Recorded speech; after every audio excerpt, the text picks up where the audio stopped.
Welcome to the last virtual session of the 13th called General Assembly.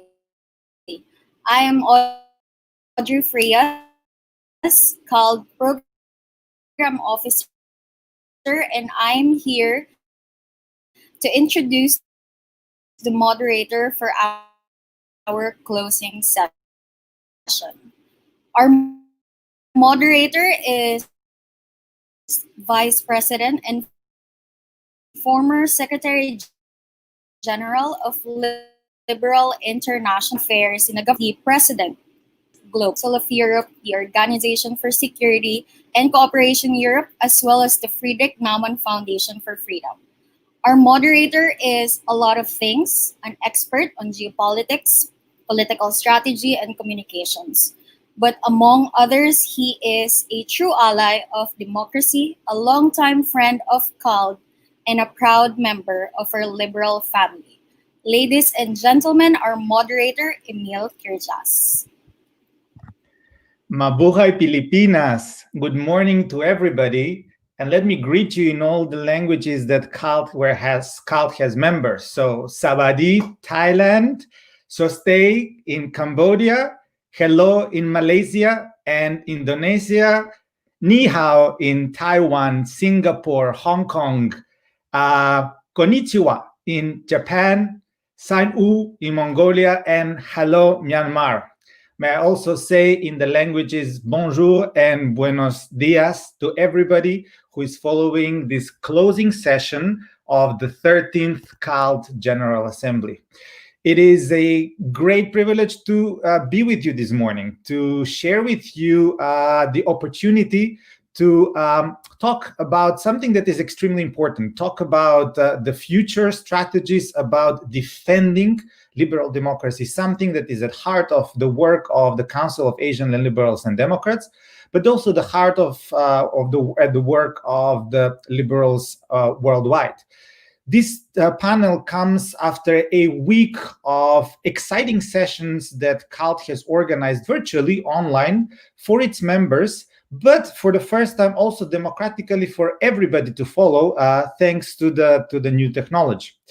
During this week, we had seen that CALT has brought number of leading personalities to talk about hope for the future, which is extremely important. We have seen at the opening that the president of Taiwan has spoken of Taiwan as a democratic model, that democracy is the only model that actually can fight us and help survive the challenges that we are facing in this modern era. We heard the former Prime Minister of Thailand, Abhisit Vijayjiva, also addressing the CALT audience with message of hope and with message of resilience. The same goes with the Philippine Senator Philippe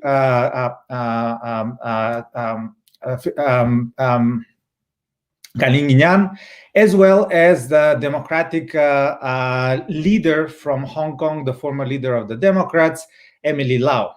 So in this morning, which is in Europe, or afternoon, which is in Asia, we are going to discuss how to tackle in the future, in a strategic point of view, the defense of liberal democracy. We will address the challenge that the autocrats are posing to us. Perhaps if this panel was organized before the American elections, we would have been less hopeful. But now that the Biden-Harris victory is projected clearly, we are being more hopeful. So hope is indeed more among us. We are going to discuss how individually and collectively we can contribute in order to ensure that our democratic values persevere. That this pandemic is seen as a threat, but also a challenge for the humanity in order to move forward and in order to provide better life for the citizens. Therefore, this morning we are going to start with an extraordinary person, a person who has dedicated her life to the citizens, to the ordinary people, a person who has worked at the grassroots, who has been there among her own constituents nationwide, be it after a volcano, be it after any kind of natural disaster that has struck the country, which is very often in her nation, be it after her tragic husband has passed away. She has decided to carry on the torch of freedom and democracy and bring it from her family into the House of Representatives. And later on, has been running for the second most prestigious position and most important, most influential in her own nation. It's a lady who perhaps can give a very good advice to President Biden how to sustain the attacks from the autocrats when they're challenging the election results and they're calling for election vote recount in order for her election to be confirmed. A lady who has now, even during the pandemics, taken a challenging role to actually stop the illegal fight that has been launched by the authoritarian government of Duterte, which is based on shoot and kill for the people who are actually not only the criminals, but who are the drug users. A person who works for her people with her own heart. Let me introduce you the Vice President of the Republic of the Philippines, Maria Leni Gerona Robredo, known by her people as Leni Robredo, a person who carries the torch of light and invites the others to carry the torch of light at moments when the clouds are dark over the Philippines. May I ask the Secretariat to please share with us the keynote speech that the Vice President of the Philippines has prepared for us.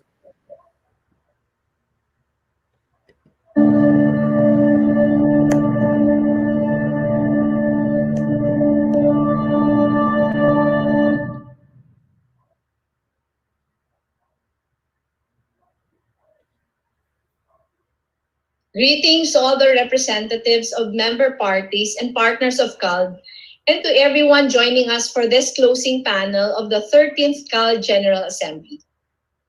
The times are challenging for everyone, not least for liberals and Democrats the world over. The past few years, we have seen ideas we hold dear under attack, with populist authoritarians the world over tapping into long-simmering frustrations, capturing office through the same participative mechanisms that form the bedrock of our beliefs.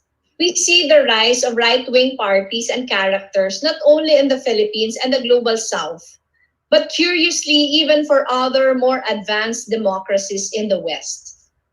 The main message, it seems, has to do with a world order that has failed to deliver in its promises.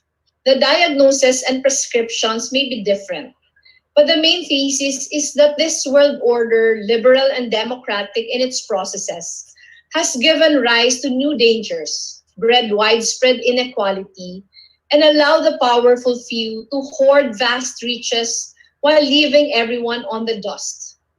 This powerful few, this elite, educated, technocratic, politically correct, a lot of times liberal and a lot of times out of touch, is to blame for much that is wrong in the world, or so the assertion goes. We, of course, armed with our good intentions and long think pieces about how liberal democracy has been the key to human progress over the past couple of centuries, dismiss these assertions as untrue. It has become evident, however, that engaging in debates over what is true or not has become less and less productive. Such debates have only served to further polarize societies, yielding little in terms of pushback against the ongoing illiberal wave. The task has become much greater than merely proving what is true. To more productively address the challenges to liberal democracy, we need to engage the question, why do people believe the lies? Online technologies and the regimes of disinformation that these have enabled for certain have become among our biggest problems. Is it then merely a matter of volume, a matter of communication strategy? One of our foremost liberal stalwarts, Mar Rojas, had this to say back in 2016, and I quote, To restrict the lessons of the elections to the superficial levels of advertising or projection is to avoid what is a harsher, perhaps truer judgment, close quote. Look deeper and we come face to face with the very real frustrations that have fueled the illiberal phenomenon. We come face to face with a farmer who has tilled his land for decades only to be swallowed by a mega corporation. We see those same corporations co-opting our own liberal rhetoric about freedom from regulation, stockpiling wealth while their workers barely get by. We see the young professional, the college student, the new parent losing sleep over whether their sons and daughters will still have a planet to live in. These faces, these stories, are much more than mere samples from a dataset that we use to come up with our technocratic solutions.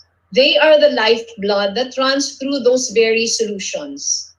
Without listening to their stories, being there as they tell it, looping them in, and getting their buy-in, our projects, smart as they often are, will never get off the ground.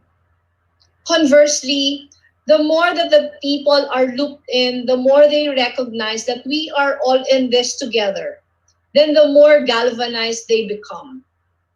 This is perhaps the entire point of participative democracy. And it can only happen when we build the necessary affinity with the people. Beyond this, listening to our people, spending time with them, and valuing their perspectives is not simply a tool to refine our policies and to make them more effective. It is a recognition of their identity and their place in society. It is an affirmation of their worth and an acknowledgement of the common humanity that binds us all. It is not simply another instrument, but a worthy end in itself. This process requires shedding the idea that armed with our position papers and PhDs, we always know what is best. This gap in humility is in fact what demagogues are so skilled at weaponizing. They make their crass pronouncements and sleep in mosquito nets to signal a sameness with the frustrated. But while populism dresses itself up in cosmetic affinity, the liberal response must be to pursue authentic human engagement, to lean towards the ground and share in the struggle of the people. I remember what attracted me towards liberal philosophy in the first place. Many of the people whose politics I admire, my late husband among them, were liberals. But on top of this, I saw at the heart of liberalism the Enlightenment idea that has birthed free societies, from France to the Philippines and beyond.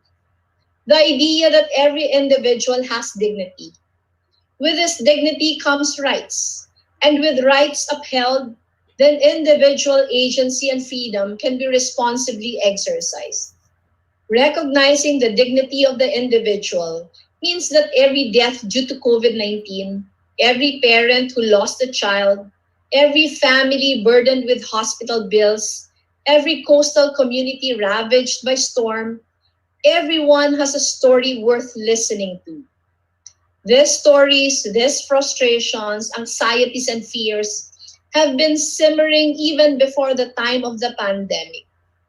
Socioeconomic structures have for a long time been hardening into limits on social mobility. Job creation has struggled to keep up with shifts in technology. The climate has been warming since the first steam engine released fumes into the air. All of this compounded have set the stage for the rise of charismatic demagogues. If we are to prove wrong all the intellectual obituaries pronouncing the death of liberal democracy, we must begin by going to our communities, by empathizing and rebuilding the affinity that was broken, not only by online lies, but also by offline disconnects, by resisting the impulse to promise salvation tomorrow, and to instead offer solidarity in real time. This is the necessary pivot that is at the heart of today's discussions in the Council of Asian Liberals and Democrats. It is, in fact, the only truly liberal response to the times, to engage as many people as deeply as possible, with as much warmth as we can muster, to hold real conversations, to hear real stories, to build real connections, to recognize the worth of every individual, to listen first and listen for real. I am confident that the liberals of today are up to this challenge. I hope that it has been a very fruitful and meaningful General Assembly. Maraming salamat at mabuhay kayong lahat.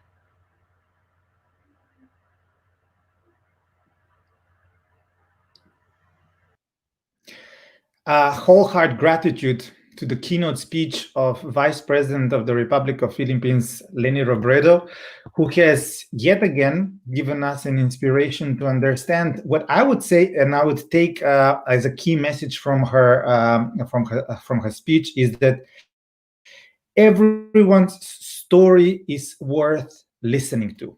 And perhaps this is the most important thing that differentiates the Liberal Democrats from the others, putting the individual, the citizen at, as she said, the life bloodline of the solutions that we are offering. Instead of stockpiling wealth, addressing the needs of those people who are working hard in order to meet their ends.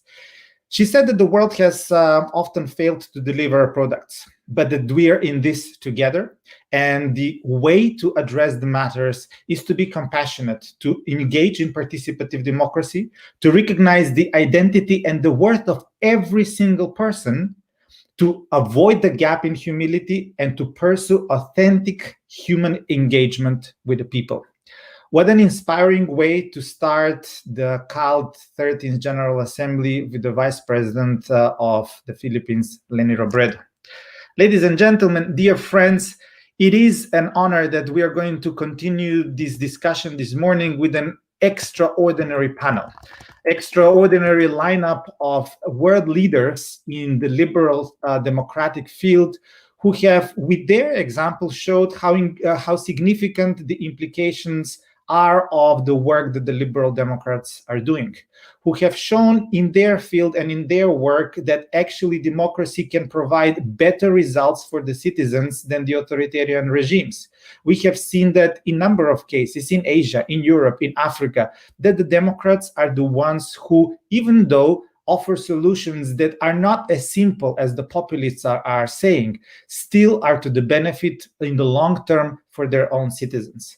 We are going to discuss in these closing sessions with leaders from Asia, from Europe, from Middle East, from Africa, who are going to share their thoughts on how liberal democracy can be defended in the light of the challenges brought up by this pandemic. Should the liberals and Democrats rethink their approach?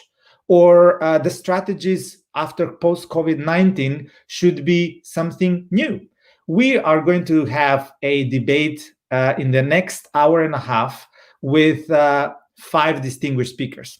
Among them are Hakim El Hayter, the president of Liberal International, Florencio Butch Abad, former Minister of Budget and Management in the Philippines, Hans van Balen, President of the Alliance of Liberals and Democrats in Europe, Madame Irene, I'm sorry for the pronunciation, Yusiana Robaputri, from a Member of Parliament from Indonesia, and Gilbert Noel Ouedraogo, from the President of the African Liberal Network, coming from Burkina Faso.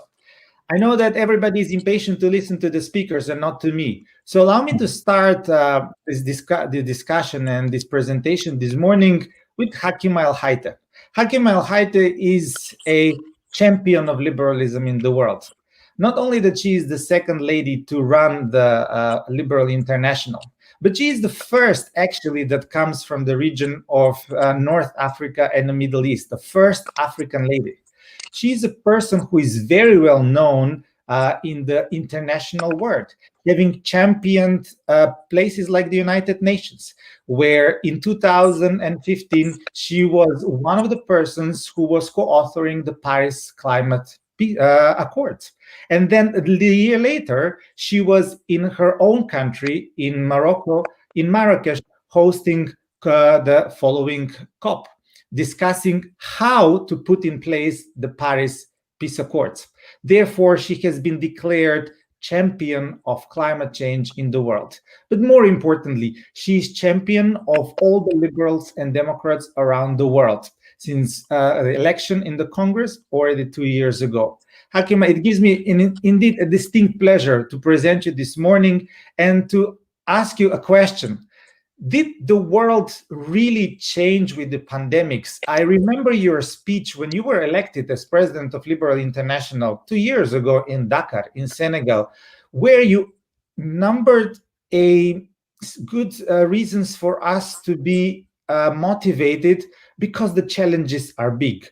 What is your perspective? How was the situation before and after the pandemic? And what is your key strategic proposition for us to hear this morning? Bienvenue, Hakima. Salam alaikum, and the floor is yours. Thank you so much, Emil. I'm very happy to be here. Thank you, dear colleagues, your excellencies, ladies and gentlemen, and dear friend. Hearing to Emil and to the Vice President, I guess that the 13th General Assembly of CALD was a success, and I wish them success in everything they are doing. I would like also to congratulate you and congratulate the organizers for the timely choice of theme. Let me first tell you my thought about the challenges we were facing well before COVID-19. You remind me that time when I was elected in Dakar, and where I said the same thing I'm going to say this morning. Well before the pandemic, our world was hostile to many groups of societies. We lived in a world full of inequalities, and I heard Vice President of the Philippines saying the same thing this morning. Let's begin by education. The foundation of our civilization was and remain inaccessible, with more than 72 million of children of primary education age are not in school, and 759 million adults are illiterate and don't have the awareness necessary to improve their living conditions and those of their children. 400 million people do not have access to health services. 800 million people are facing hunger in this century, and 2 billion people don't have regular access to sufficient food, including 8% of the population in North America and Europe. Although we know the world has never been so rich, collectively, the world is three times richer than it was in 1990, but still 75% of people in the developing world live in countries where income is more unequally distributed than in 1990. And yet we all know, and we are all aware by now, that the rise of income and GDP don't necessarily translate to improved standard of living. Inequalities have led to intolerance and hate, which has given birth to more discrimination, more division, to the demonization of migrants and refugees. It had led the populists to power and the Donald Trump to the White House.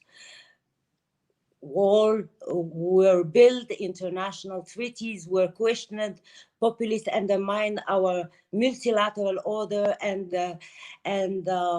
created a climate of suspicion and fear in the world. In other words, we already, and well before the pandemic, lived in a world which threatened democracies in favor of dictatorships, a world which preferred simple solution to complex problems discussed under a multilateral mechanism, which is indeed more complex and more difficult. Dear friends, well before COVID-19, we all knew that climate change is eroding our earth and threatening our humanity. Climate disasters have already claimed many lives, made millions of homeless, and cost our economies billions of dollars. We all knew that 80% of our biodiversity is at the risk of extinction, threatening the equilibrium of the whole Earth ecosystem. We all knew that the disruption of the ecosystem's equilibrium could lead to new disease and pandemic. And COVID-19 is not the latest one if we don't act. Today, the challenges have further shifted toward access to the digital world, which has created a lot of opportunities, indeed, where they have not existed before. But at the same time, it has exacerbated inequalities and given rise to a new kind of illiteracy, which is digital illiteracy. Today, dear friend, it feels like we are living in nightmare. The pandemic came like a cyclone, sweeping everything in its path. Economies collapsed one after the other like dominoes. The rich got poorer and the poor even more so. The populists are leading the way and the authoritarians are taking more and more power. Billions of people are now in lockdown, unable to go to work, unable to attend the school, unable to travel, unable to meet one another in public places and areas.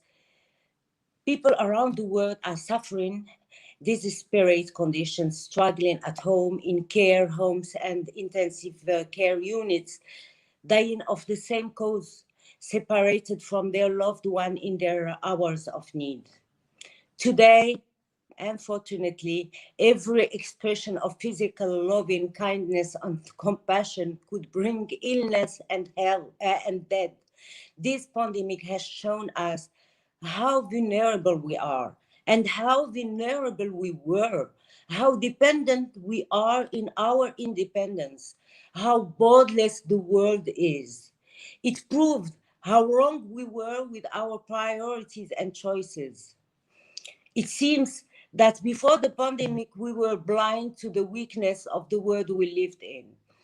It's only now that we realize the deep meaning of freedom, rule of law, democracy.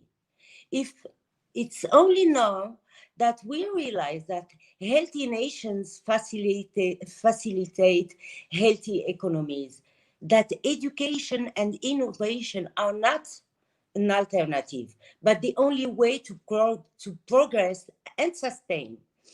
And that solidarity is more important in a time of crisis than any time before. It's exactly during times like this when we realize how precious free and fair trade is and how much it has done to uplift our societies. In time like this, we acknowledge how much we have achieved by simply cooperating with each other and how much difficult it is to do so today. Now we know that without a real international cooperation, a strong multilateral institution, we are losing time, lives, and money. In other words, we now realize that our only priority must be humanity and how vital our social fabric is for our psychological and spiritual life. Dear friends, we are placed in a historic moment where we have a chance to rethink and reinvent our shared future. Business as usual will not work. Business as usual will not allow humanity to correct its mistakes, especially by the critical time of COVID-19. You know, there is an example I love to give each time I'm speaking of this issue. When slavery was abolished, everyone was concerned that the world would stop because it would lose its workforce. But what happened that time? Political will, new policies, innovation took the lead, and the first machines that easiest human life were created. So difficult, yes, but not impossible. This is how we see life in Liberal International. We believe that in every shock change, every crisis, there is always an opportunity to recover stronger and wiser than we were before. I will now answer to your question, Emil, and outline 3 strategic goals that I think may make the difference. First, implementing the global transformation called for by the Paris Agreement. It means creating a new social fabric. It means creating a new culture, a new relationship with Mother Earth and natural research. It means creating a new civilization where innovation can flourish toward a radical solution. We need a revolution in our energy transition. We need a revolution through circular economy, green growth, and green investment as the heart of our recovery plan. This is how we can create millions of jobs and not leave anyone behind while reducing inequalities. Second, education, which is in the heart of our development and our civilization. Before the pandemic, we thought so everyone could exercise their right to education. While we must continue now, we also need to innovate in the field of digital education and ensure that the digital technologies are designed with human rights and values as the lead principles. We have a unique chance to stop the digital divide from its root and not to allow it to become the new basis of marginalizing our communities in the future. And of course, last but not least, we need everyone on board.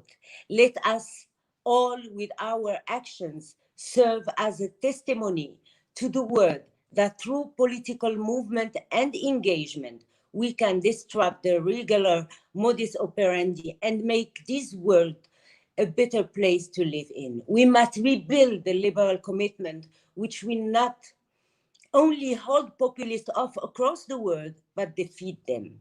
And could only happen when and if we do it together. And I learned from the Paris Agreement that when we put forces together, we can succeed. This is difficult, but not impossible, because I believe in human ingenuity. Thank you so much, Amy.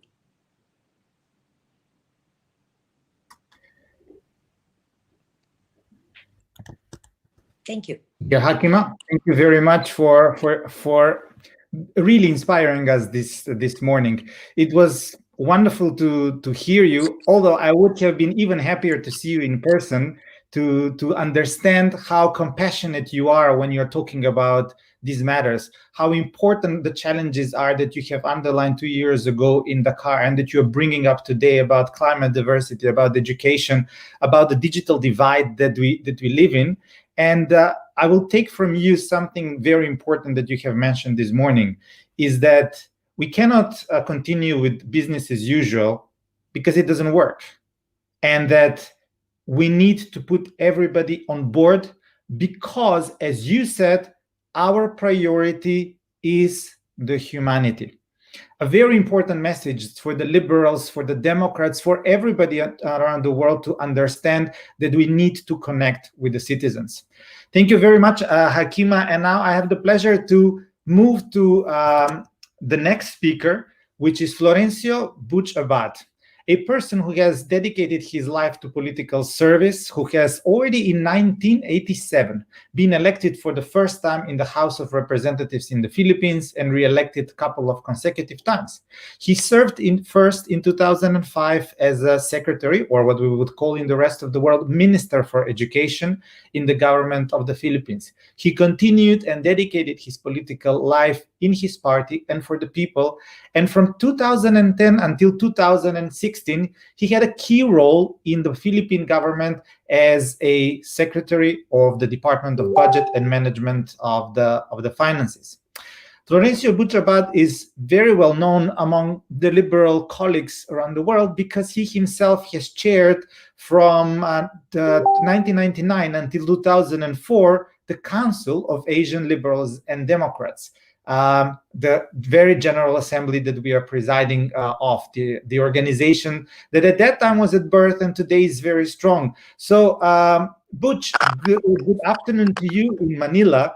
I'm very happy that we can connect, and I would be very curious to understand, how do you see actually the world then at that time when you were chairing CALD in end of the last century, and the world today after the pandemics?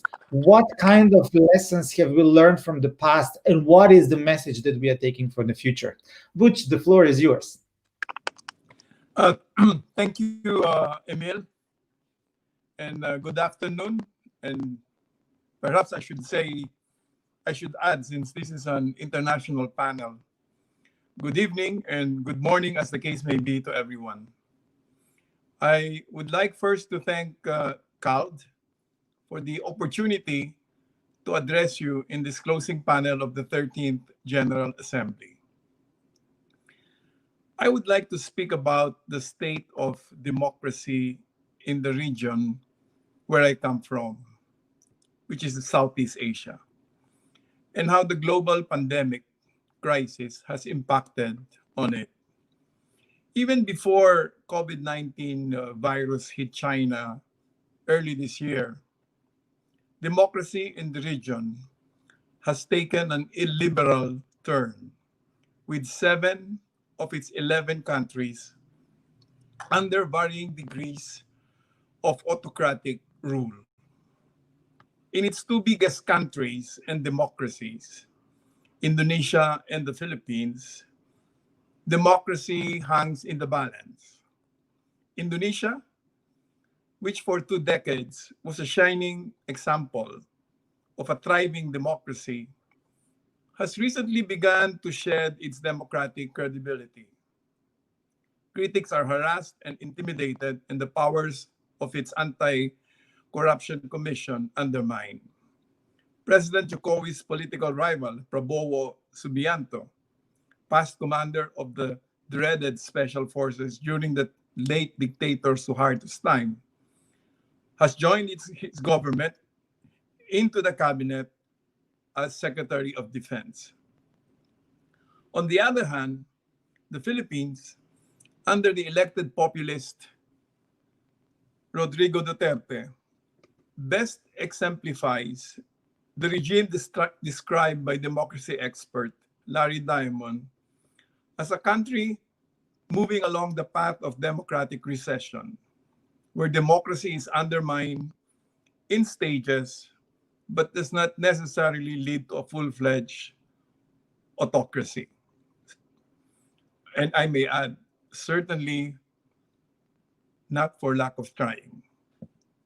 So the question to ask then is, how has the pandemic impacted on the fragile situation of democracy in the region?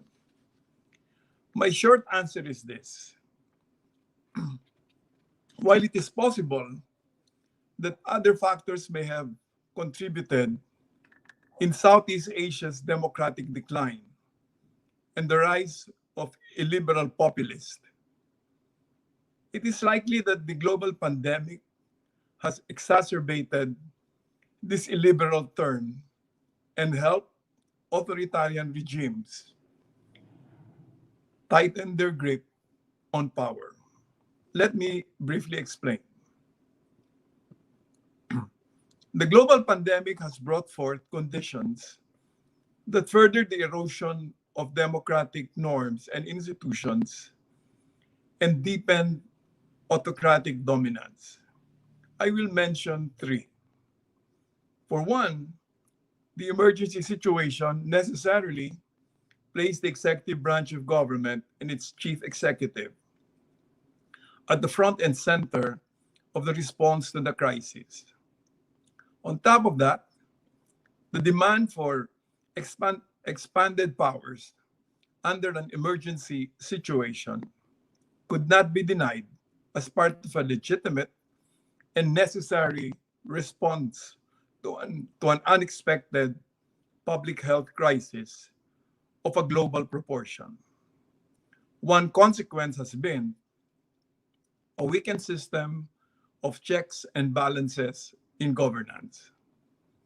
For another, the restrictions in the movement of people and the lockdown of communities, business establishments, schools, and transportation and other social services have triggered mass layoffs, widespread loss of livelihood, cascading closures of businesses, and severe economic recessions. This in turn has led to desperate cries for government intervention that set in motion the unprecedented release of trillions of public funds. These massive public subsidies directly transferred billions of cash to the poor, extended unemployment benefits for entrenched workers, relief for returning migrant workers, support for micro and small enterprises, mostly in the invisible informal sector, and bailouts for strategic industries. Apart from the massive public spending presented to those in power, apart from the opportunity for leakages due to loosened transparency and accountability controls, this massive public spending presented to those in power a patronage bonanza that they have skillfully exploited to falsely project their benevolence and magnanimity and their able handling of the crisis. And finally, the unprecedented nature and magnitude of the global pandemic gave autocrats a convenient excuse to escape accountability for their mishandling, for some at least initially, of the government's response to the crisis and its consequences. Except for the notable exception of Singapore and Vietnam, most Southeast Asian states reacted slowly and haphazardly at first. Thailand, Malaysia, Indonesia, and the Philippines grappled with mixed and confusing messages to their citizens. In Myanmar, the government up until March insisted it had no COVID-19 cases. Certain high officials even claimed its citizens' unique attributes afforded them protection from the infection. Cambodia's Hun Sen even allowed an international cruise ship to dock at Sihanoukville after it had been turned away from a number of countries that suspected it of carrying infected passengers. Duterte belittled COVID-19 as just another variant of the flu that on its own will just fade away, and dismissed the scale of the danger that was at hand. President Jokowi behaved similarly, even seeing himself as the only credible authority on the issue and disdaining experts. Those in power took advantage of these conditions to entrench their authoritarian rule or move closer to one. Retired military and law enforcement generals were deployed to run task forces and bodies to respond to the crisis, relegating the medical experts and career public health professionals to the sidelines. In Myanmar, the military assumed a key role in crisis management and exploited the destruction to heighten fighting in ethnic conflict areas. In Indonesia and the Philippines, the COVID-19 task forces were staffed by retired military and police officers. These appointments furthered the militarization of the upper echelons of the Philippine bureaucracy, including the cabinet. When asked why the bias for the uniformed officers, Duterte's curt reply would always be, they don't ask questions, they just follow orders. Taking advantage of the destruction caused by the virus and the climate of fear and uncertainty it generated, certain states ordered a ban on public gatherings, clamped down on dissent and criticism, constricted press freedom, and ordered detention of critics without charges being filed. Measures that had little to do with public health. The Philippines, Thailand, and Cambodia immediately adopted emergency decrees that expanded executive powers that went beyond public health concerns. Cambodia, Singapore, and Thailand wielded quote-unquote fake news laws to suppress dissent. In Malaysia, saw the return into power of UNMO, the party that ruled the country with iron hand since its independence, until it lost it in 2018 due to 1MDB financial scandal. And in the Philippines, Duterte, ignoring widespread criticism of taking the crisis lightly, devoted precious time to press Congress for the closure of the country's biggest TV network that was critical of him, forced the passage of an anti-terrorism law that was constitutionally flawed in many of its provisions, and escalated the intimidation of the free media with the arrest of journalist Maria Ressa.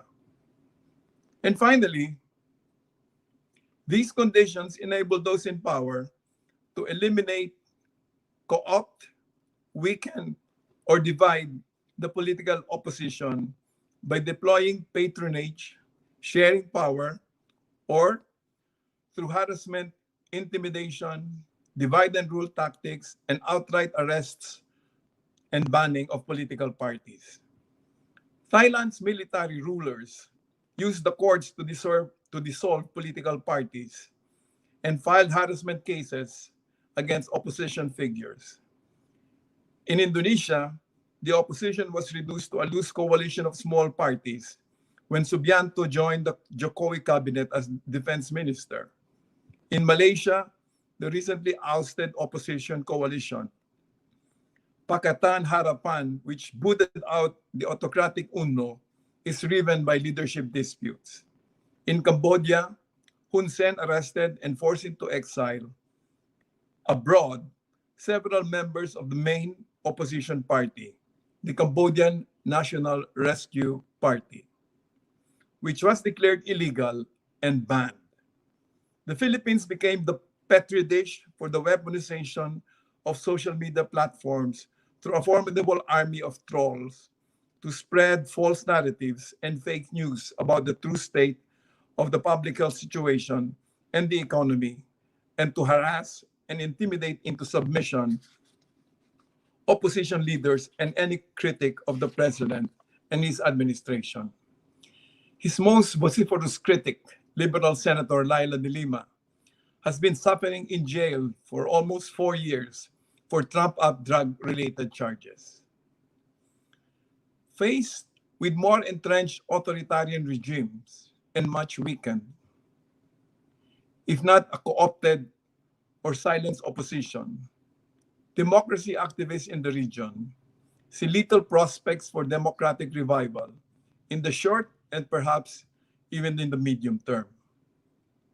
While the challenges for democratic restoration are indeed daunting, as in any crisis, opportunities to weaken the stranglehold of autocrats over power and for political mobilization also present themselves. The pandemic has exposed the weaknesses of government capacity and responsiveness, the incompetence and isolation of authoritarian leadership, and the over-reliance on security forces for non-security concerns such as the pandemic that betray deep-seated insecurities of those in power. The uncertainty and widespread pain and suffering wrought by the COVID-19 pandemic will likely not abate even if vaccines become widely available. The full economic impact of a deep and prolonged economic recession is still to be felt, and its dire social and political consequences may be long term. For sure, it will aggravate the already existing gaping inequalities and reverse the gains in reducing poverty. Higher deficits and greater debt burden resulting from the enormity of funding required by the anti-COVID campaign. And the virus, I should say, continues to surge as infections spike in many places. And the provision of economic relief will make safety nets woefully inadequate to support people and places in the margins that need them most. These conditions can only inflame an already frustrated, angry, and resentful populace.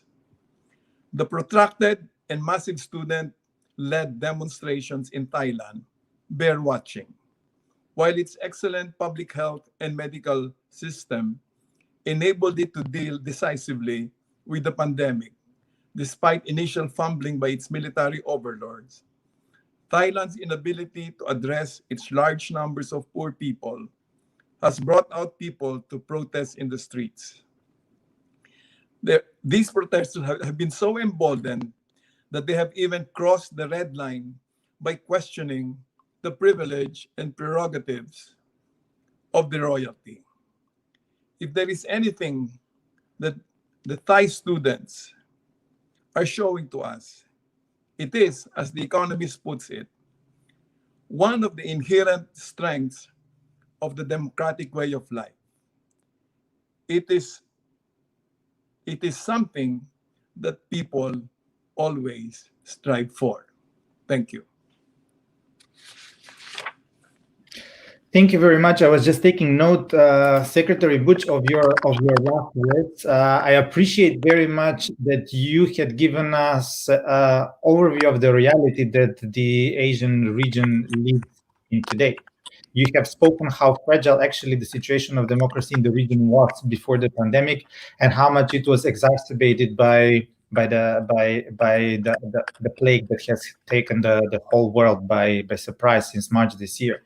You have spoken about challenges in every single country where CALD has a member organization, and brought up to us the attention to the fact that there have been some draconian measures like emergency powers given to government, fake news being spread even more, arrests of journalists, of politicians, banning of political parties. All of that leading towards stronger institutions that do not necessarily give better life to the people, removal of the checks and balances, and a lot of people who have been laid off from work. While the prospect sounded very daunting, as you said, for the democratic revival in short or middle term, in the end, there is no space for giving up. And I'm glad that you have finished up with the message of hope that the Thai students are giving to us today, as you said, that they are showing the inherent way of the democratic life. And we understand, and we are sure that this kind of spark does exist among the people. And given the magnitude of, as you said, the mishandling and incompetence in handling of the pandemic, we hope and we will work with the people in order to make sure that democratic forces prevail. So from Asia, we will now go to another part of the world. We will go to Europe, where the situation with the pandemic has also been very, very difficult, causing a lot of human tragedy and a lot of loss of human life. Therefore, together with us this morning, we are delighted to have the president of the Alliance of Liberals and Democrats for Europe, the ALDE Party, or European Liberal Democrats, Hans van Balen. Hans is not new to politics. On the contrary, he has been serving his nation and the European citizens for over a couple of decades. He has been elected member of the second chamber, the House of Representatives, in his native Netherlands, and then he served for 10 years as a leading member of the European Parliament, where he was vice president of the Liberal Group, engaged in the issues of defense and foreign policy. While he was serving in the European Parliament, Hans van Balen was president of Liberal International, where he is now president of honor. Hans, delighted to have you connected virtually from your town, The Hague, in the Netherlands. We would be very interesting to hear, how does the situation look from your perspective, from a European perspective? What are the message that you carry with you in terms of how are we tackling the crisis that the world is facing today, and what is the answer that we can offer as liberals? Hans, the floor is yours. Thank you, Emil. How good to see you, but also Lady Robredo, of course, Hakima Araite, the leader of Liberal International, of us all. Let me first start with the international perspective, because Europe is not isolated. It should not be an isolated country or continent. It should be part of the world. And I'm very glad to address CALT, because CALT is one of our precious members of the Liberal family. And CALT has made a mark, a strong mark, by inviting Tsai Ing-wen, the president of Taiwan, to address the General Assembly. And that means that CALT has taken a side, a clear side, for Taiwan, which is a free democracy, which is fighting COVID, upholding all civil liberties, individual rights, which is an example of climate justice, of which Hakima was talking about, of equality. Let's see that Audrey Tang, the minister, the digital minister, is a transgender, and she is part of the government. And also the civil marriage has been opened to same-sex partners. Taiwan is an important Asian country, let me call this way. And it makes sure to China that CALT and the Liberal family demand freedom for all. Freedom for the people of Hong Kong to determine their future. The crackdown on Hong Kong makes sure that one country, two systems doesn't exist. China is a rival, not a partner. See what China is doing in the South China Sea, but also towards the Senkaku Islands of Japan. Of course, you can work with a rival. We did so in the past with the Soviet Union, and also with the People's Republic of China when it was less aggressive. But we have to be bold. Liberals have to be bold. And CALT has taken a stance, supported absolutely by Liberal International and by the whole Liberal family, including ALDE. I wanted to make this statement first. Secondly, we have talked about the new administration, the incoming administration in the United States. That means the Biden-Harris administration. And I hope that Joe Biden and Kamala Harris are as bold as President Trump towards China.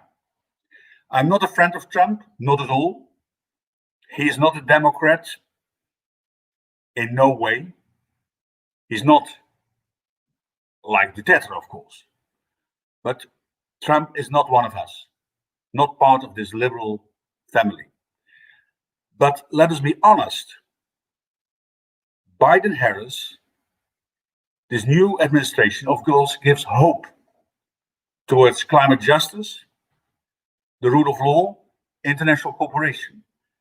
But we have to be active in Asia and in Europe and in all other continents to get America back on stage, to get America involved, because it's not self-evident. Trump talked about America first. But also for Biden-Harris, the American interests will be vital. So we have to take initiative to get America aboard again. But of course, I agree with all that this new administration is, of course, a challenge in a positive way. What we have to do as liberals, and if I'm looking to Europe, like Emil asked me to do, Europe has its problems, like you have in Asia and all the other continents with COVID-19. We have all kinds of solutions, measures. They differ from country to country, but they're not that effective. So we can learn from some countries in Asia, like Taiwan, how to fight COVID. COVID, in the end, of course, we will have victory over COVID, I'm sure. It will take longer than we think. Europe has been ununited. We should unite against COVID. We should unite in favor of climate justice. And there's a long way to go. But what is vital is that the liberals should be a fighting force. We are strong in the European Parliament, in the European Commission. We are extremely strong also in the European Council. So we have a platform, but we should use it. And we should use it together with liberals in Asia, in Africa, in the Americas, but also those who feel liberal in New Zealand and Australia. So there is a need to make a liberal power machine working together. That's vital. There is another thing which is also crucial. We lost the Brexit referendum more than 4 years ago in the United Kingdom because the new generation of people, the millennials, didn't vote. And this brought immense problems to the European continent, but also to Great Britain. What we see, we should as Liberal family also invite the millennials to be part of our family, to engage, because they have the future. We should have young and new faces all over the world in the Liberal family. This millennial generation is different from ours. They don't believe in institutions or political parties. They see themselves as a movement. But again, in order to have power in order to fight for liberalism, the rule of law, climate justice, etc., you have to be organized. You can't just do it by a click on internet. So we have to have our ideas how to get this generation with us. That is vital. I'm very happy that all over the world, including Asia, young people take a stance. They're on the streets, they're fighting for a better world. We have seen this as well in Europe. If you look at Belarus, where young people took a side against dictatorship, where courageous women are in the forefront of this fight. So I'm, in the end, positive. If you look at COVID, with all the negative, extremely negative sentiments, there is now a new digital revolution. We can talk through digital platforms. Of course, it will not be the alternative because we still need to meet. We are human beings, social beings, but digital is there to stay and becoming more important. Connect this to climate justice. Connect this to democracy. We have immense chances. And the Liberal family should be on the vanguard, should take the initiative. We are the radical center. We are not from the left or from the right. We are for a social market economy, because a vaccine can only be made by private companies. You have seen this. So the private economy works. and we should defend it and promote it, but in a social way. The rule of law is, as I said, vital as is climate justice. So there is an immense challenge for the Liberal family, and we can win this battle. Battle of ideas, a battle of democratic power in all the world, in all segments of society. And therefore we have to work together. Again, CALD has made an example, a position to give Tsai Ing-wen the floor. Let's go forward together. Thank you very much.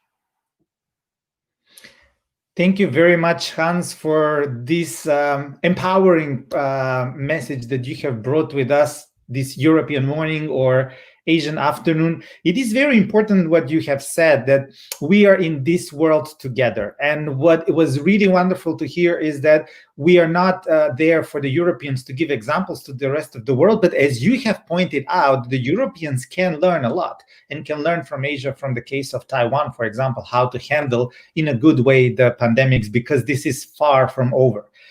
You have spoken in a very bold way that actually the liberals have to be bold. Liberals have to take initiative, and it's not only on national level, but on a cross-border European, transatlantic, and a global level. You emphasized how important it is that we engage with young people, those young people that are actually both on the streets in Bangkok, in Minsk, or elsewhere in the region, how to engage them in politics and how to get them organized. But even though I would have loved to see you in person this morning, I would summarize something that you have said about the digital is there to stay. And you said two words, digital and vanguard.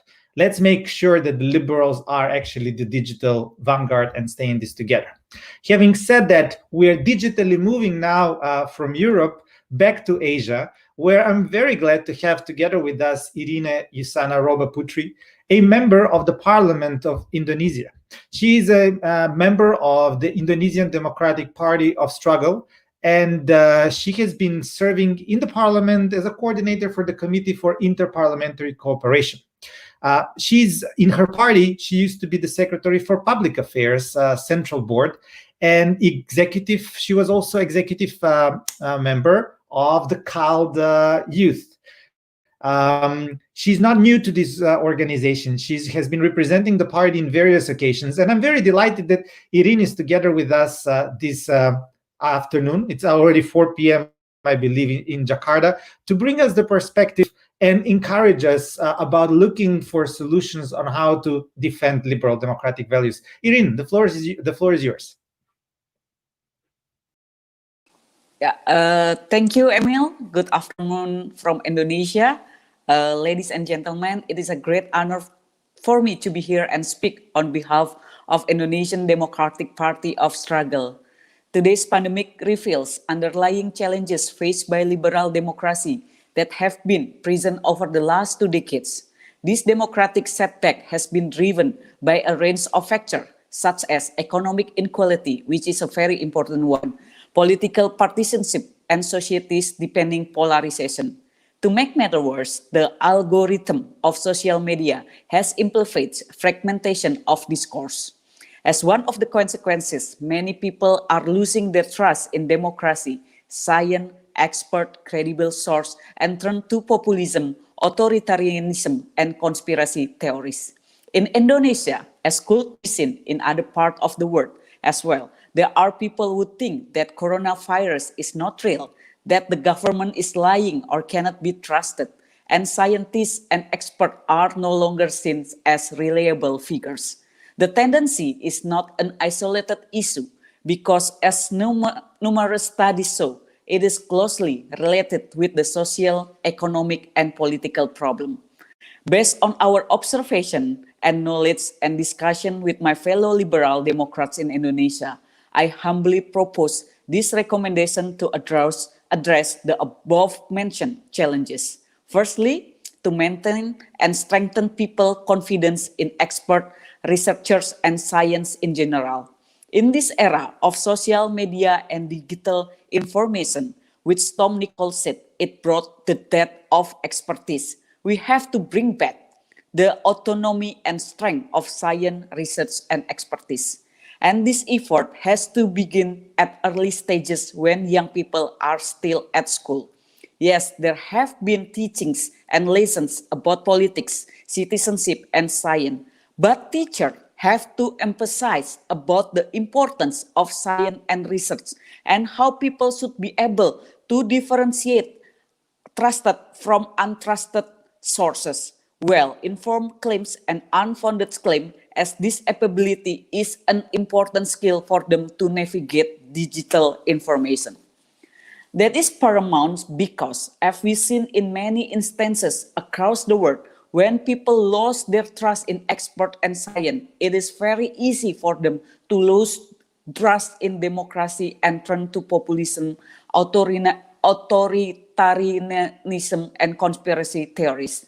Secondly, to support good quality of journalism, since it will help people to receive and digest good quality information and make their decision based on well-researched information. As we all learn, news media have been facing big economic challenges posed by social media and big tech company. Multiple studies show how people turn to social media platform to receive information. Sometimes it is questionable information.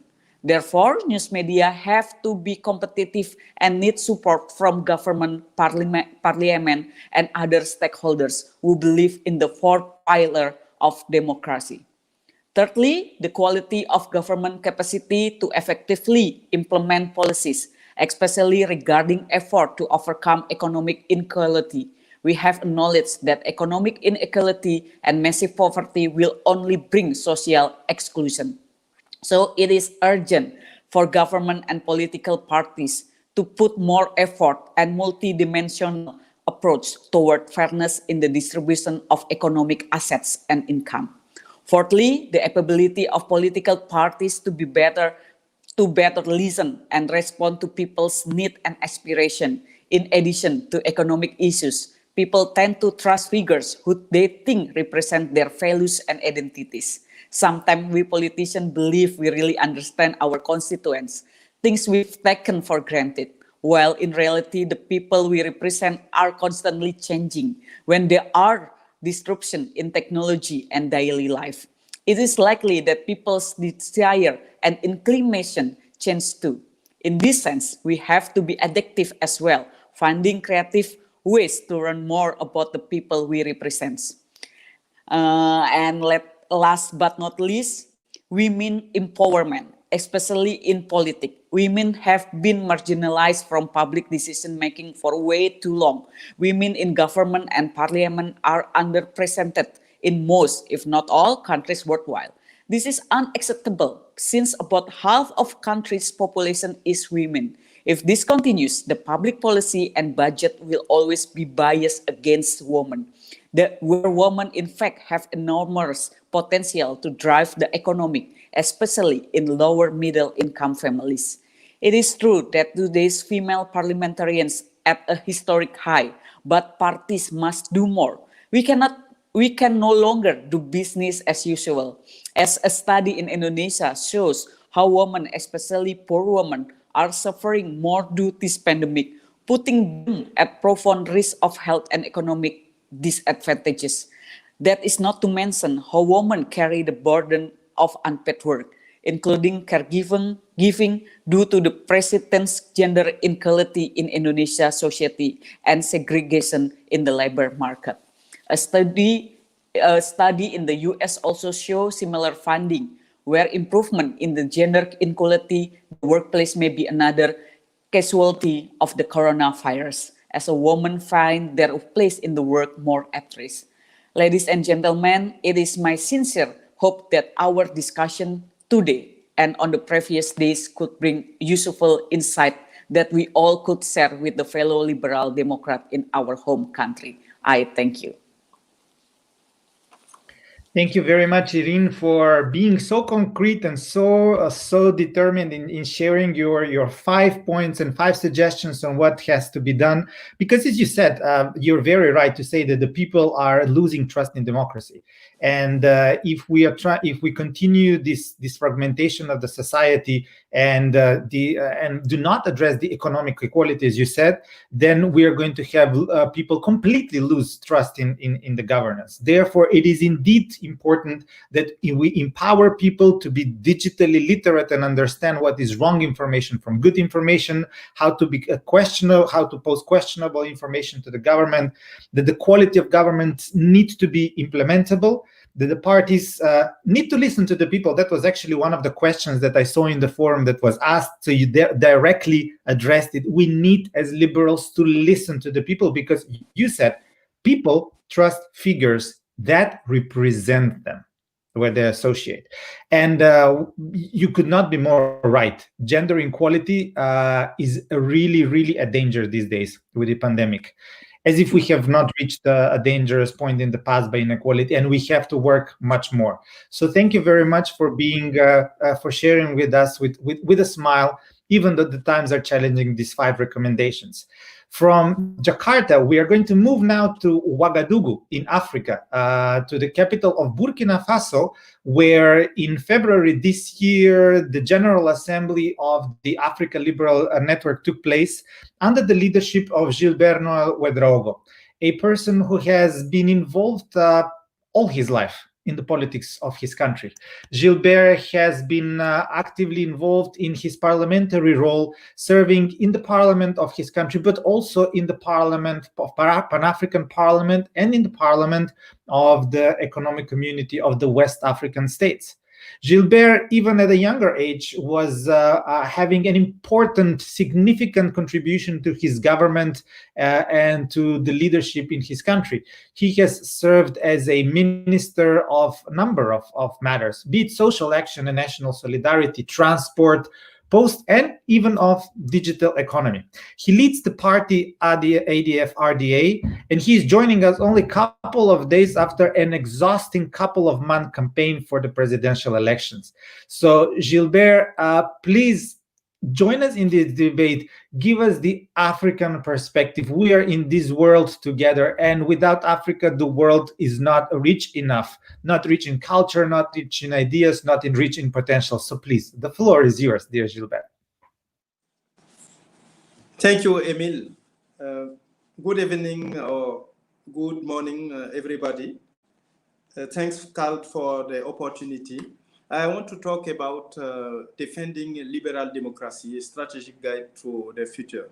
The African Liberal Network, together with all its 47 member parties, operating in 30 countries on the African continent, exists to protect and uphold the rule of law, democratic government based on free and fair election with peaceful transition, human rights and gender equality, corruption-free governance and leadership, the establishment of free market economy. Slide. All the above. Yeah, slide 2. Slide. Yeah. All the above is answered in our Africa Liberal Manifesto of and our constitution as a network. Slide, please.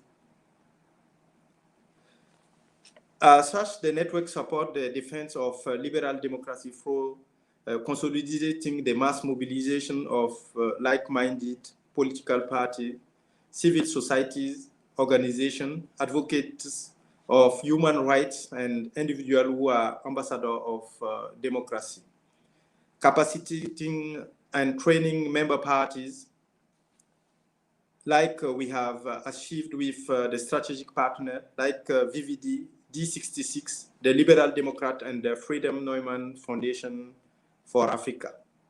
Together with liberal regional organizations like the Alliance of Liberal and Democrat for Europe, ADLE, with the Council of Asian Liberals and Democrats, the International Federation of Liberal Youth, IFRILI, and our Global Federation Liberal International, the African Liberal Network jointly coordinated the Liberal Roundtable Team, the Women Power, and the pandemic.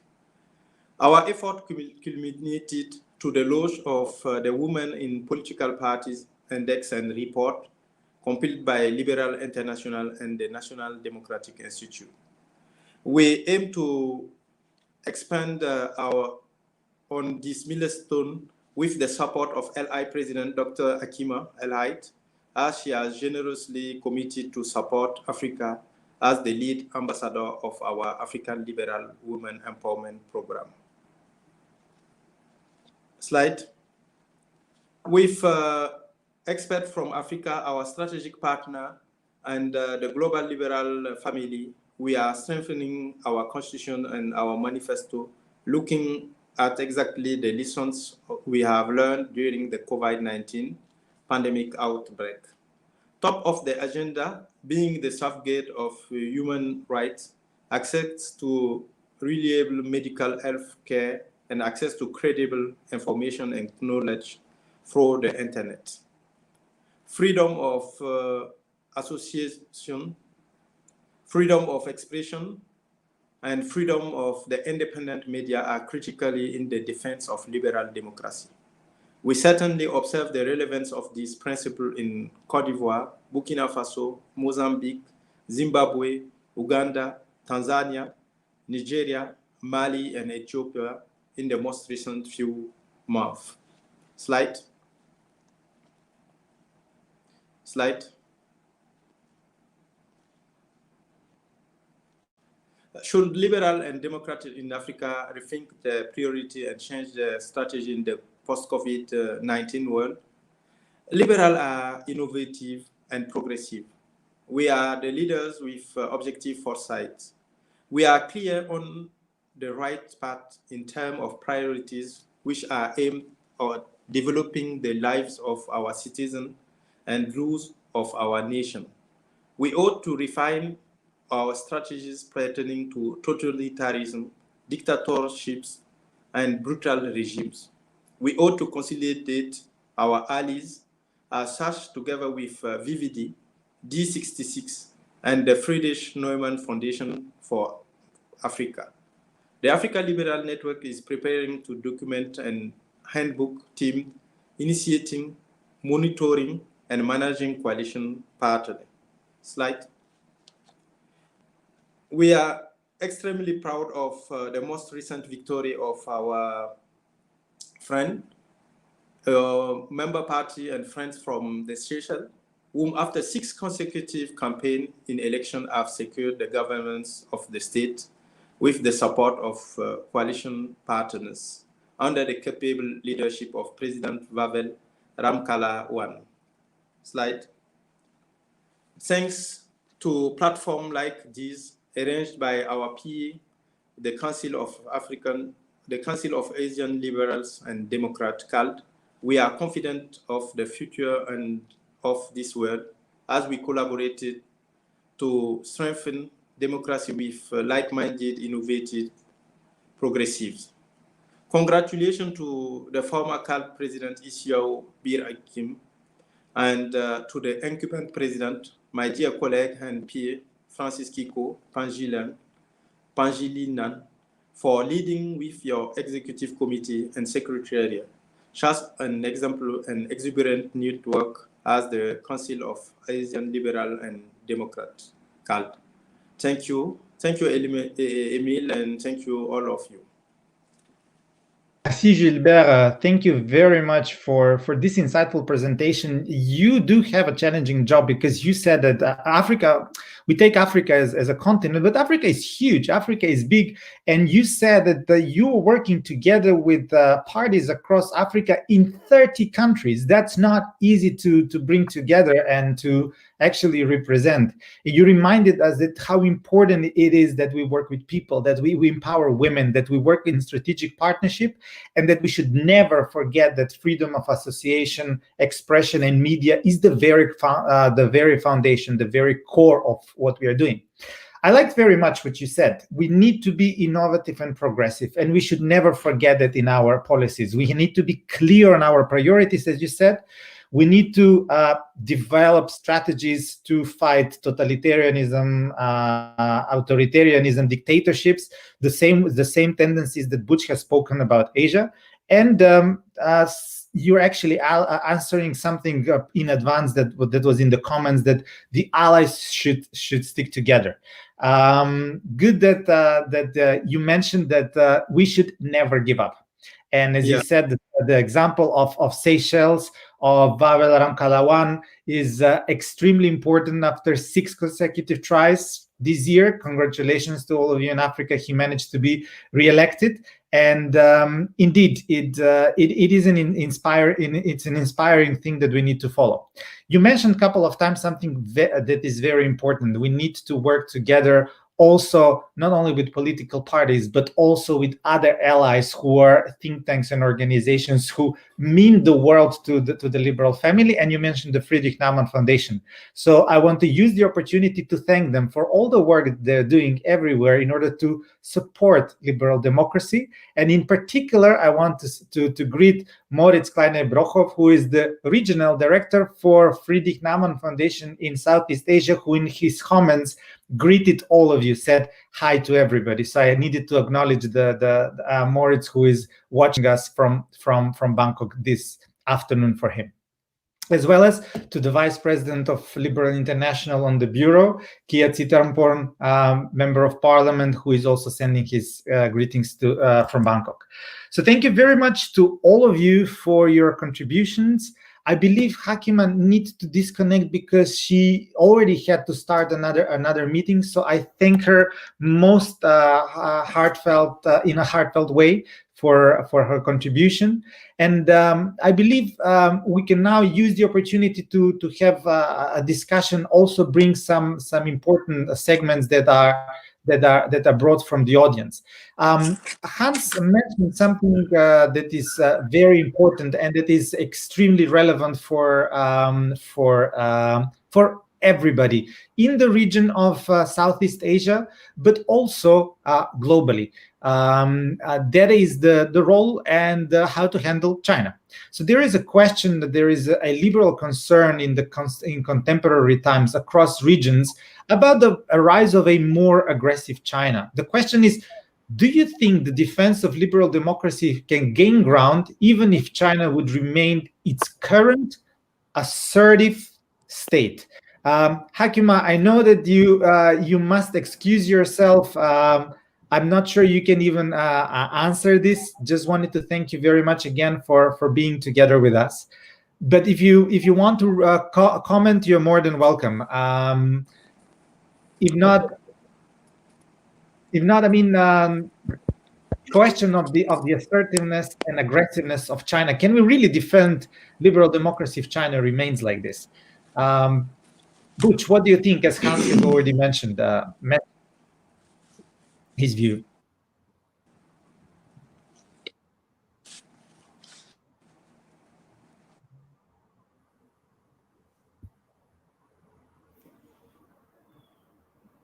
I think we have a challenges connecting with Secretary Butch in Manila. Hans, you have mentioned yourself that you do not see China as a partner, but as a competitor. If I'm not wrong, can we defend liberal values if China remains such an aggressive state? What do you think? Absolutely. And then I recall the Liberal International Congress in Manila, where China did everything to prevent the DPP delegation to be at a reception at the presidential palace. Mm-hmm. But Ninoy Aquino, the president, said they're welcome. So what we should do as liberal family is to fight for freedom all over the world. And then China and Russia are competitors and rivals. But in the end, we will win. And that is also the Chinese liberals. There are inside the People's Republic of China liberally-minded people, democratic-minded people. We should support them. The same in Russia, because it would be sheer racism to think that there cannot be a Chinese democracy. Taiwan and some other Asian countries have proved that democracy is not alien to Asian thinking or handling. neither is democracy alien to, let me say, to Morocco or North Africa, the Arab world, the Muslim world. No, democracy is here to stay, and liberal democracy is what I said on the vanguard. So be bold, and we will win. The people will win. Hakima, you yourself had experience. You stood up clearly in the beginning of the year, speaking in the case of Hong Kong and speaking in the case of Taiwan. You did not question yourself whether you should react or not, just as you didn't question yourself whether you should react in the case of Cambodia. Let me tell you something. All our struggle, all what we are doing as liberals, either in Europe under the leadership of Hans Van Balen, or in Africa, or in Latin America, or in the world, all our struggle is for making our voice loud and heard by people. And in all the part of the world, we have liberals, even in China, as Hans said. So our job now and our responsibility is to be more vocal, more louder, because we can't build a sustained world without democracy. We can't build a sustained world without freedom. And as Hans said, we will do it. We will win, because our voices are now heard. We are as strong as Hans said in Europe. We have supporters all over the world, in Africa and in Asia. And the example of the Taiwanese democracy is showing to everybody that even in Asia this is possible. And within China, the fight of the Hong Kong, the fight in Asia of Cambodia are a very good example to show that people there are caring for the same values we are caring of: freedom, democracy. And we will be louder, and we will continue to denounce all the authoritarian regimes. We will continue this struggle until we win. And everything we are doing within Liberal International, or within ALDE Party, or ALN, or within the Latino America regional organization, is toward this objective, to make the world move toward a democratic path, and to make the world, to make people and the citizens of the world believe that this is the only way to build peace and security all over the world.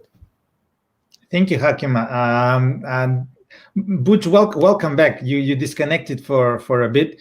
Do you have any comment about whether we can indeed defend liberal democracy if China continues to be as aggressive as it is at the current stage?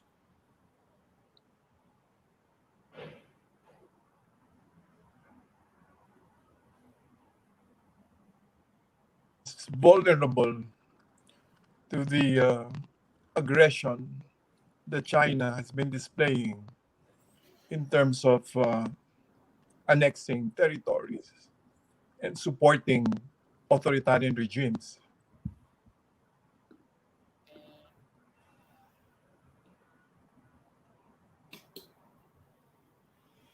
I think we are facing slight digital challenges in connecting with the Secretary Butch Abad. Until that is resolved, Irene, you are also coming from the Asian region, and you do see the consequences of China being, let's call it, assertive, if not aggressive. Do you have any? It's aggressive. Economically aggressive, democratically aggressive. It's aggressive. Don't be ashamed to say the right words. This is no, it's aggressive, but it's assertive also in the region, and we should be more aggressive in building our democracies and in putting rule of laws and the rules to be respected by Chinese. Thank you very much for the contribution, Hakima. So Irene or Butch, either of you, I would really love to bring some Asian perspective, especially as this is a CALD General Assembly, a closing session.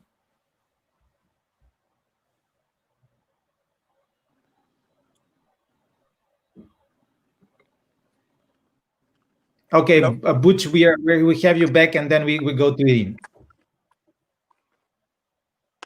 Okay. Just the microphone, I think, should be turned on. Okay, hi. Yeah. Do you hear me now? Okay, we can hear Irene. Go ahead. Yes, please. Okay, yeah, okay. Thank you, Emil. I think the key word here is solidarity. For example, in the region countries in the Southeast Asia have been to be solidarity and work together to find common ground and protect their common interests. I believe in democratic values and will continue to fight for them. I think that's all for me. Well, that's a very clear and straightforward message. Something that was missing in ASEAN, solidarity among its member states in dealing with the Chinese assertiveness and aggressiveness. And who else to blame for that except the despot of Cambodia, Hun Sen? Butch, you disconnected. We were not able to hear from you your final comments. I was just saying that if there is a region of the world that is most vulnerable to the aggressive posturing of China, it is Southeast Asia. It is not only close to China, but many of the incumbent regimes in the region share ideological and philosophical beliefs as China. In fact, I think they see China as their model, and they have little fear of missing out on trade or assistance with other countries because China is so near, and it's such a big market that they think that in exchange for what the US or Europeans may provide, they think that China is there to provide ODA investments and even military support. So I think what this means is it's a real challenge for our European partners, the liberal Democrats in Europe, as well as our democratic partners in the US, especially now that Joe Biden has taken over. And as we all know, America is the superpower that is most identified with democracy. That if we can mobilize support for this, and action is taken in different arena, in trade, in diplomacy, in technology, I think this will give hope for many of the Democrats in the region who are quite concerned and disheartened by the dominance of autocratic regimes that draw support from China. So I really think, as earlier mentioned by our colleague from Holland, that we should strengthen our solidarity with Western Europe and with the US so that their presence in the region can give hope to the democratic aspirations of liberal Democrats in Southeast Asia. Thank you, Butch. It very much connects to what the next question I wanted to bring from Andy Dan and Tan. And it concerns also something that Hans mentioned in his presentation earlier on. It builds on the very fact that the situation in the world has dramatically changed since the November 3rd elections in the United States and the projected victory of Biden-Harris ticket. The incoming Biden administration has already been working on a promise of a global summit for democracy. And there has been a lot of buzz around the world about what this summit could be all about. What do you think is the question should be the strategic key goal in such a summit? and what should be the role and contributions of the liberals in it? Who would like to take the question? Emil, Hans, yes, please, of course. if I may, the vital question is, of course, that in such a summit for democracy, we should not only talk, but we should act. That means that John Kerry is now, let me say, the ambassador for climate in the new administration. So we should sit down with him also in this global summit on climate. We should sit down with the new foreign minister, Secretary of State of the United States, to sit down with him to form plans of action. And we as liberals in the world, we should interconnect, because it would be crazy that China works together with Cuba, with Venezuela, with Iran, with Russia. And we as liberals, we would not work together. So this global summit should be concrete, and then it will help. Thank you, Hans. Gilbert, do you want to add something on this? Because it's very important that the Africans speak up, especially when it comes to defending democracy and their position in the world. Please. And I think you should put your microphone on so that we can hear you. Oh, thank you. Thank you, Emil. Yes, I want to say the same thing that Hans Ballen, because I think we should have more interaction between liberal parties, and we must have solidarity. And if we interact, we can influence the things in the world. And we need to have more links between the parties, the liberal parties, all around the world. And that will help us to interact and to have our position for this global summit. Because we must have a plan and to see what we can change the things and to implement democracy, the rule of law, everywhere in the world. Thank you.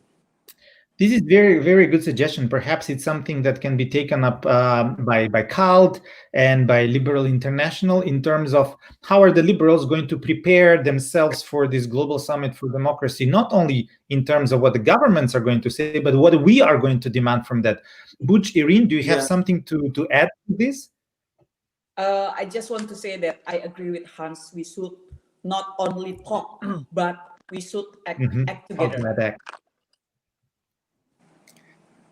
That's very, very important, especially coming from a member of parliament. So perhaps there is a space for better interparliamentary cooperation among the liberals and Democrats around the world. And why not? Younger members of parliament like you, Irene, who had experience also in the youth sector, could perhaps take the lead.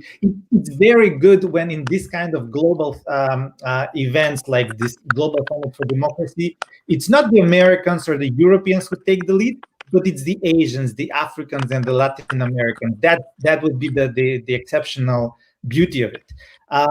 It leads me to another question, which was asked at the beginning, and it was touched in what Irene said.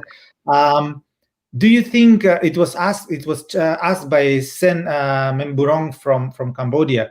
Do you think the problem today is not so much the disinformation against the liberals, but also the liberal disconnect with the people? Emil, if you see this disconnect, let's be self-critical. And I will be critical as a European liberal, but also as a person. What we have forgotten as liberals, that there are very many underprivileged people. Unfortunately called by Hillary Clinton deplorables, which was a big mistake.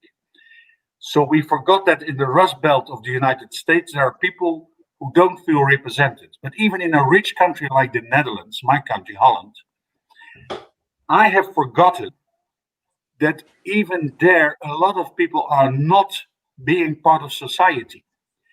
And we as liberals should provide help to them, to include them in society. Whether they're underprivileged because they're women or of an ethnic minority, a religious minority, or even what they call a white minority not being able to work.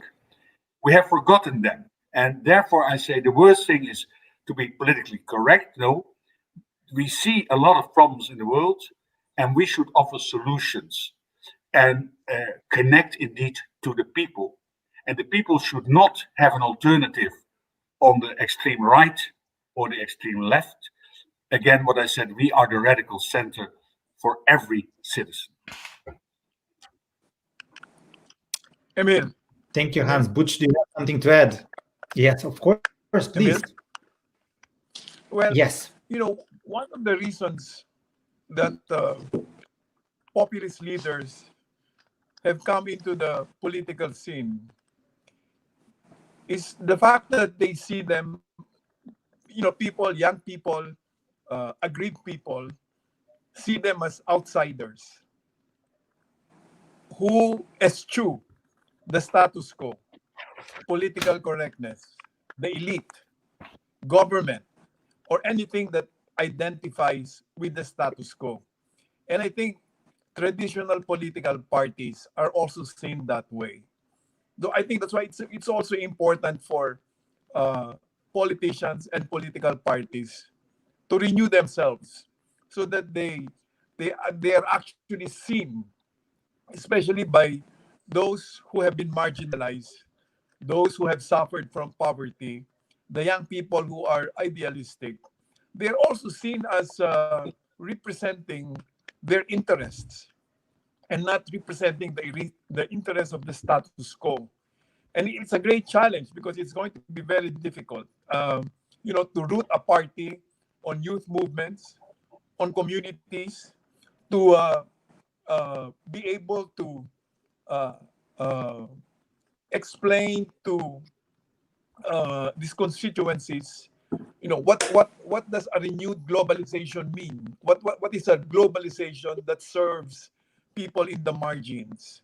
What political parties are attached to minorities and those who have been left behind in rural areas?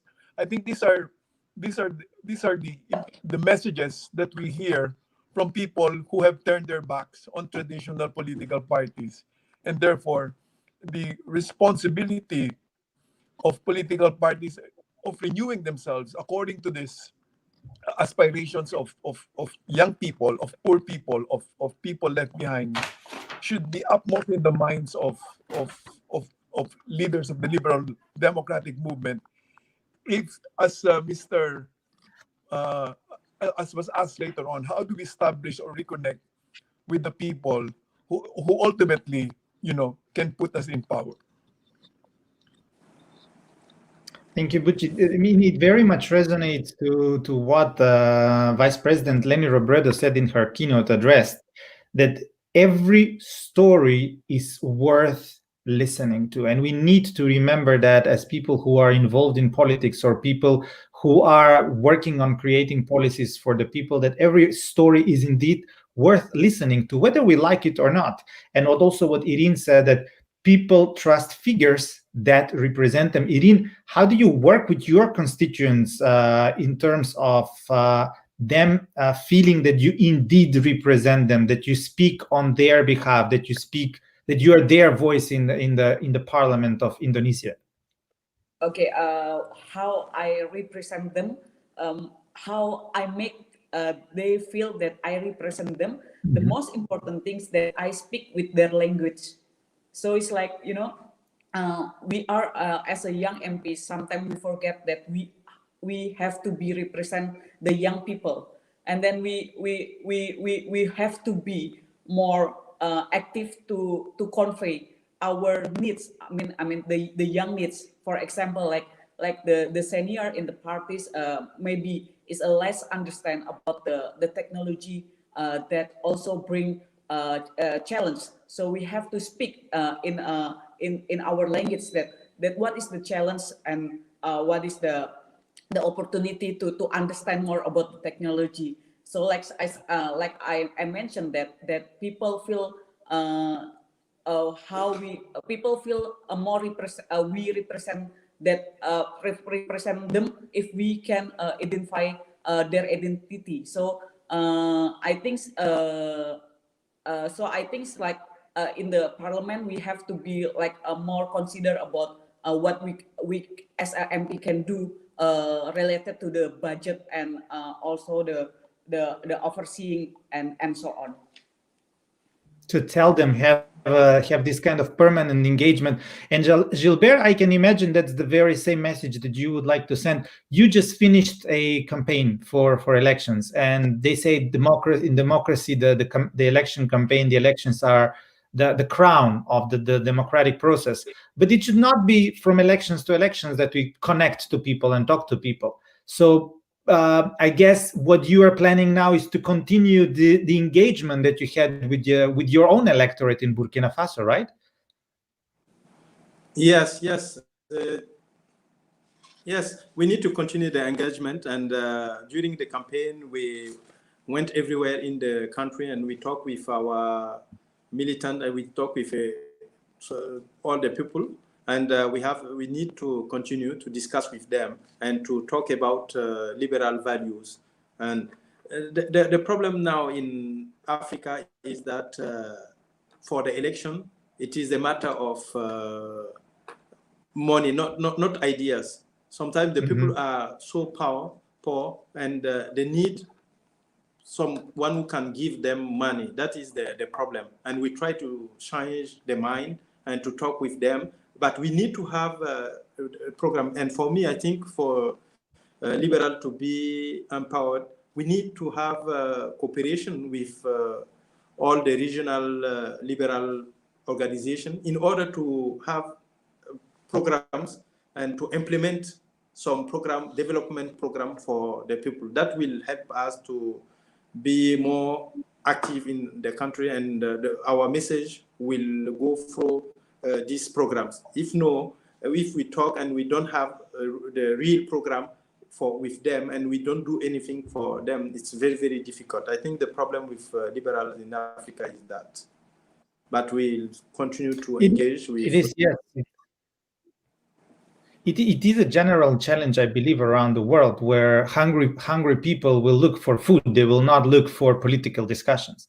And when people do not have jobs, if we do not help them get jobs so that they can have survival, we cannot talk to them about politics, about values, or about things. They will look for a way how to make ends meet. And they would. That's where you said, Gilbert, earlier, that we need to be innovative, we need to be progressive, and we need to come up with strategies how to help people get jobs, how to make living. So I know that I would love to debate with you for hours more, but unfortunately the time is limited. So I would like to thank everybody who has contributed in the forum, and everybody who has asked questions or given comments. In particular, I would like to thank you, the panelists, who gave us so many good and excellent ideas and insights. I decided to take notes, but actually, I think I wrote an entire paper by everything that you have said, and I believe that we can come up with some really good elements and good conclusions out of this event. So before we close the event, I would like to invite everybody to hear the closing speech of Francis Gerald Blue Abaya, who is Secretary General of the Council of Asian Liberals and Democrats, and who sits in the Filipino Parliament in the House of Representatives from the 1st District of Cavite. He's actually super active, being the chairperson of the Committee of Basis Convention, vice chairperson of the Committees of Science and Technology, Climate Change, Information, Communications Technology, and member of the Committee of Housing, Urban Development, Social Services, Government Enterprises and Privatization. Indeed, great to have you here, Secretary General, at the closing of the General Assembly of CALD. Thank you for finding time to be with us, despite all the activities that you have in the Filipino Congress. I would like to pass on the floor to you to hear your concluding remarks. Thank you, Emil, and it's nice to see you again. The continuing onslaught of the COVID-19 virus can be considered as the most serious global crisis in the post-war era. To this day, almost a year after it was first discovered, it has single-handedly changed all facets of our everyday lives. This unique situation also calls to question the effectiveness of democratic processes in effectively responding to the crisis. One study concludes that in order to meet the crisis, liberal democracies have curtailed both political and economic freedoms. Border closures, discrimination, and restrictions on the right to privacy cut against political freedoms. Likewise, economic security policies, emphasizing self-sufficiency with protectionist impulses, may crowd out policies consistent with the liberal international order, thus jeopardizing long-term prosperity. Against this backdrop, some argue that authoritarianism is a better tool to provide immediate and effective response to the crisis. However, democratic countries such as Taiwan, Germany, New Zealand, and South Korea have shown that democratic process can effectively manage the spread of the virus and its effect on their economies and the way of life. Hence, it can also be argued that political regimes are not good predictors of pandemic management. This afternoon, our closing panelists have shared their thoughts on how liberal democracy can be defended in the context of the challenges brought about by the pandemic. They have shared their country's difficulties in dealing with this health crisis. They have also given us their views on whether the liberal and democratic responses to the crisis are satisfactory. And on the question of whether liberals and Democrats should rethink their strategies in the post-COVID-19 world, our panelists have imported strategic goals and how we can achieve them. I hope that we have all learned from their valuable inputs in providing us guideposts for the future. On that note, I thank our CALD Secretariat for organizing this week-long event, our panelists for their valuable time and ideas, and all who participated in this webinar. The third CALD General Assembly is now officially closed. Thank you and stay safe. Stay safe. Thank you, Secretary General of CALD, Francis Gerald Blue Abaya. I would have really loved to see you in person in Manila and be there together with you to thank everybody who has contributed not only to the panel, but to this extraordinary 13th General Assembly of CALD. Thanks to the Secretariat for putting so much effort to make this look so seamless and so easy for those who are the viewers, because there has been a paramount work that has been done. Congratulations to Lito and his entire team in the Secretariat. Congratulations to the CALD chairmanship that is by the Liberal Party of the Philippines. You have done really a tremendous job. And today, for those who has participated in the panel, first thanks to the viewers for staying with us for the last 2 hours. And thanks to all our panelists, Hakima from Morocco, Gilbert from Burkina Faso, Irene from Jakarta, Hans from The Hague, and Butch Abaya from Manila, and of course the Secretary General also from Manila. I would like to close this panel with 3 key messages that were said during the closing panel today, where we discussed how to make strategies for defending the liberal democracy in the future. Number 1 is that we should be the digital vanguard. Number 2 is that we should work together in solidarity. And number 3, let's act, not only talk. So I invite everybody who was actively involved today and who is going to continue the political work now to work on these 3 things: digital vanguard, work in solidarity, and act instead of only talk. Thank you very much again for your attention, and let's see each other again, hopefully in person, but also use the modern technologies to stay together. I wish you a lovely day and a good weekend.